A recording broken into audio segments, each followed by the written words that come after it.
Hi, everyone. I don't know if I've mentioned this before, but I live in Connecticut, and that's where I'm reading to you from. And today, which is the 17th of December, we had our first snowstorm.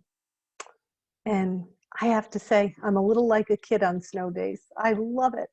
So I thought I'd read you this story called The Snowy Day by Ezra Keats.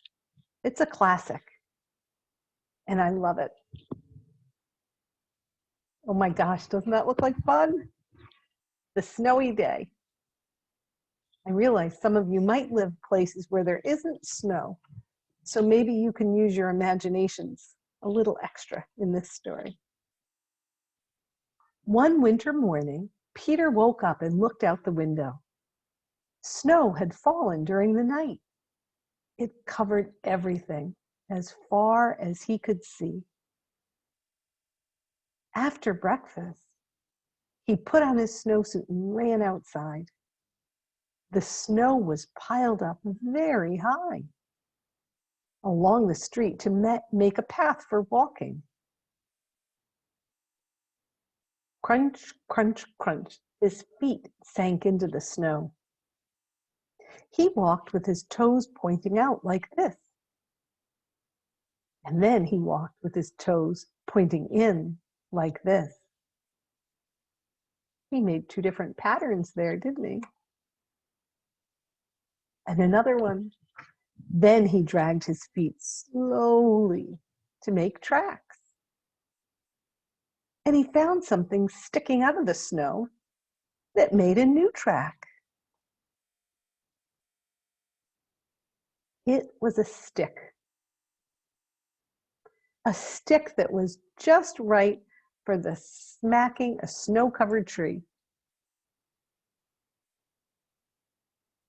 Oops, down fell the snow, plop, on top of Peter's head. He thought it would be fun to join the big boys in their snowball fight, but he knew he wasn't old enough. Not yet. Looks like he got smacked. So he made a smiling snowman. And he made angels. Have you guys ever made snow angels? Oh my gosh, it's so much fun.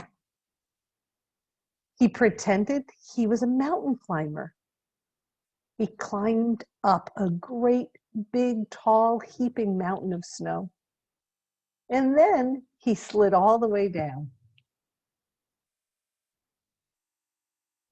He picked up a handful of snow and another and still another. And he packed it round and firm and put the snowball in his pocket for tomorrow. Then he went home into his warm house. He told his mother about all his adventures while she took off his wet socks. And he thought and thought and thought about them. Sounds like he had a really fun day. Before he got into bed, he looked in his pocket. His pocket was empty. The snowball wasn't there. He felt very sad. While he slept, he dreamed that the sun had melted all the snow away. But when he woke up, his dream was gone. The snow was still everywhere, and new snow was falling.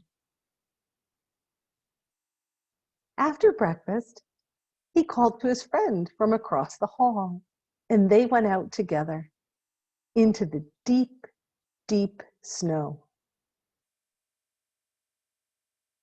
The end. So you guys know what happened to the snow in his pocket, right? When the snow comes into a warm house, it melts. I guess he didn't realize that. Hope you enjoyed this story. And if you live somewhere where it's snowy, go outside and have some fun. If the grown-ups you're with say it's okay. Have a great rest of the day, everyone. Come back so I can read to you soon.